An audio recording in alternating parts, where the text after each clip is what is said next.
Chapitre 508. Jean sera la lumière du Christ jusqu'à la fin des temps. Le petit Martial Manassé, accueilli par Joseph de Séphoris. Le 7 octobre 1946. La maison de Joseph n'est pas celle de Joseph d'Arimathie, mais celle d'un vieux Galiléen de Séphoris, ami des fils d'Alphée et en particulier des plus âgés, car il était ami, si ce n'est un peu parent, du vieil Alphée maintenant défunt. Et si je ne me trompe, il est aussi en relation suivie avec les fils de Zébédée pour le commerce du poisson sec du lac de Génézareth, que l'on importe dans la capitale, avec d'autres produits de Galilée chers aux Galiléens, dépaysés à Jérusalem. C'est ce que je déduis de ce que disent à Thomas les deux fils d'Alphée et Jean. Jésus, de son côté, se tient un peu en arrière avec Manaën, auquel il donne la charge de se rendre chez Joseph d'Arimathie et chez Nicodème, pour les prier de le rejoindre. Il obéit sur-le-champ. Jésus se réunit encore un moment avec les trois hommes pour leur recommander d'être prudents dans leur conversation par amour pour le Lévite qui les a mis en sécurité, puis il les quitte et s'éloigne à grands pas par un sentier.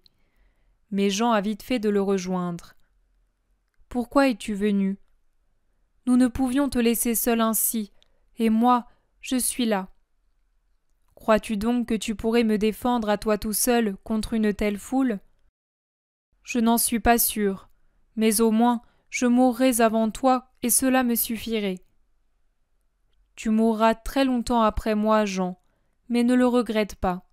Si le Très-Haut te laisse dans le monde, c'est pour que tu le serves, lui et son Verbe. Mais après tu serviras. Il te faudrait vivre bien longtemps pour me servir comme nos deux cœurs le voudraient, mais même une fois mort, tu me serviras. Comment ferais-je, mon maître ? Si je suis avec toi au ciel, je t'adorerai, mais je ne pourrai te servir sur la terre quand je l'aurai quitté. Vraiment, tu crois cela ? Eh bien moi, je te dis que tu me serviras jusqu'à ma nouvelle venue qui sera la dernière. Beaucoup de choses se dessécheront avant les derniers temps, comme des fleuves qui se tarissent, et après avoir été un beau cours d'eau bleu et salutaire, deviennent un terreau pulvérulent et une pierraille aride. Mais toi, tu seras encore le fleuve où résonne ma parole et qui reflète ma lumière. Tu seras le flambeau suprême qui restera pour rappeler le Christ, car tu seras une flamme toute spirituelle, et les derniers temps seront la lutte des ténèbres contre la lumière, de la chair contre l'esprit. Ceux qui sauront persévérer dans la foi trouveront force, espérance, réconfort dans ce que tu laisseras après toi, et qui sera encore toi, et qui surtout sera encore moi, parce que toi et moi nous nous aimons, et parce que là où tu es, je suis, et là où je suis, tu es. J'ai promis à Pierre que l'Église, qui aura pour chef et pour base ma pierre, ne serait pas tirée de ses gonds par les assauts répétés et de plus en plus féroces de l'enfer.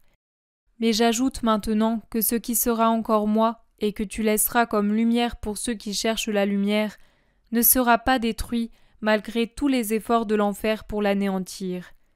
Qui plus est, même ceux qui croiront imparfaitement en moi, parce qu'en m'accueillant ils n'accueilleront pas mon Pierre, seront toujours attirés à ton phare comme des nacelles sans pilote et sans boussole, qui se dirigent à travers leur tempête vers une lumière, car lumière veut dire aussi salut. Mais que laisserai-je, mon Seigneur ?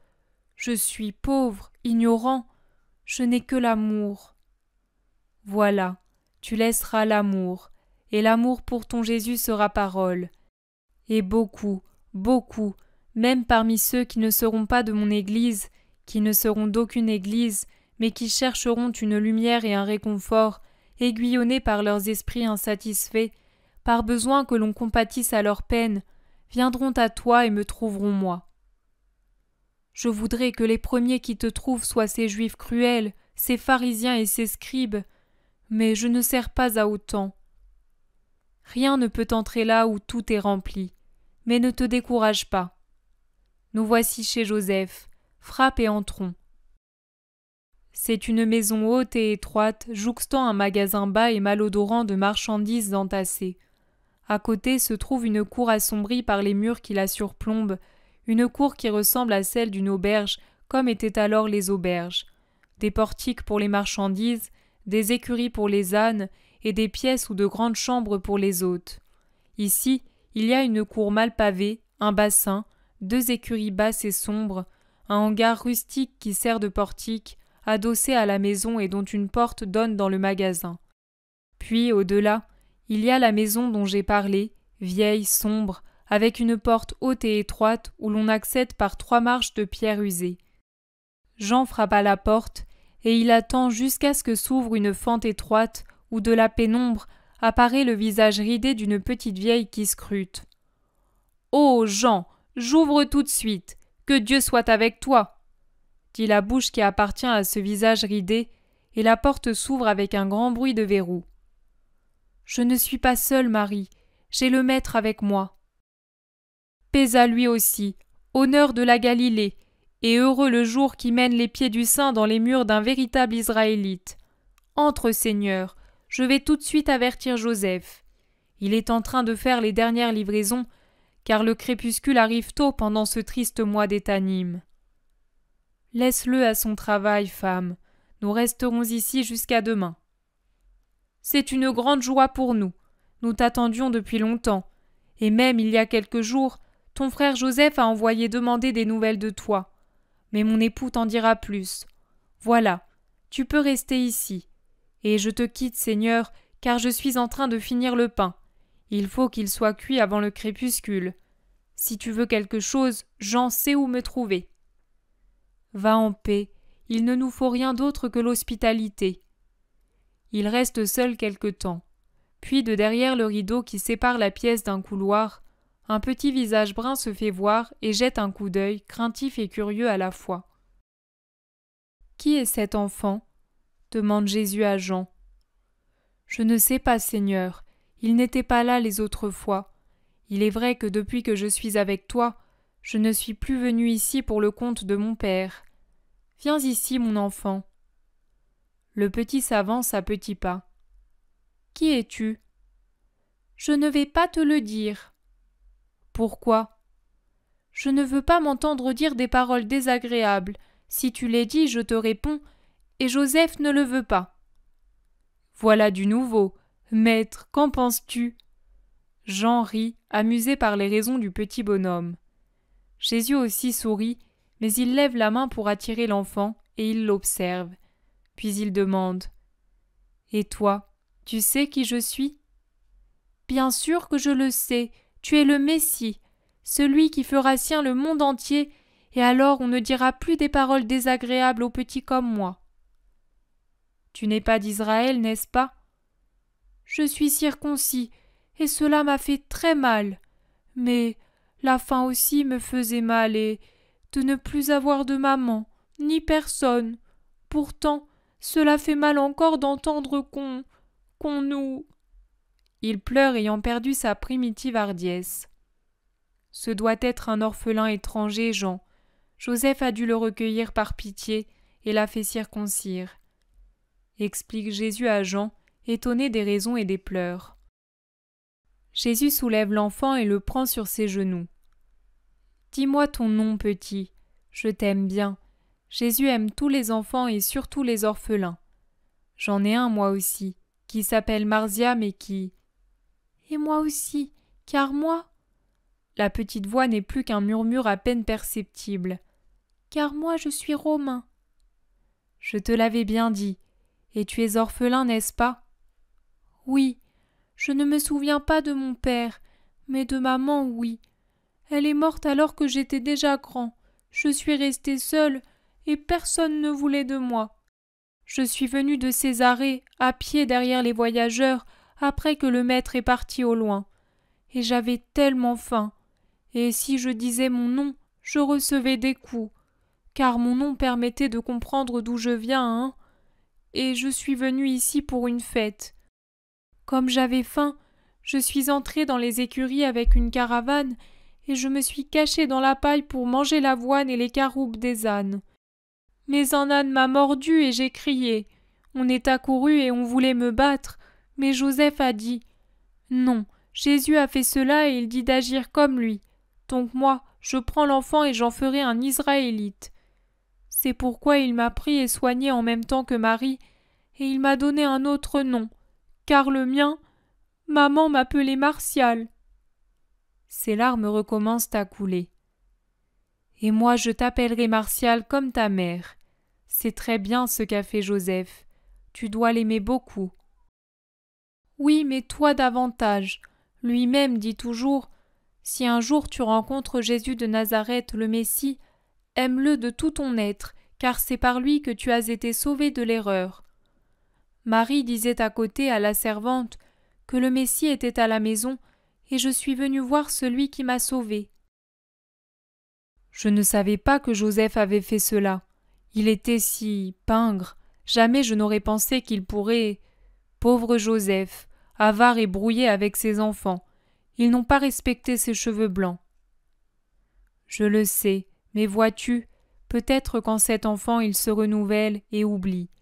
Dieu le récompense ainsi de ce qu'il a fait pour l'enfant. Comment t'appelles-tu maintenant? J'ai un vilain nom. Il ne me plaît que parce qu'il commence comme le mien. Je m'appelle Manassé.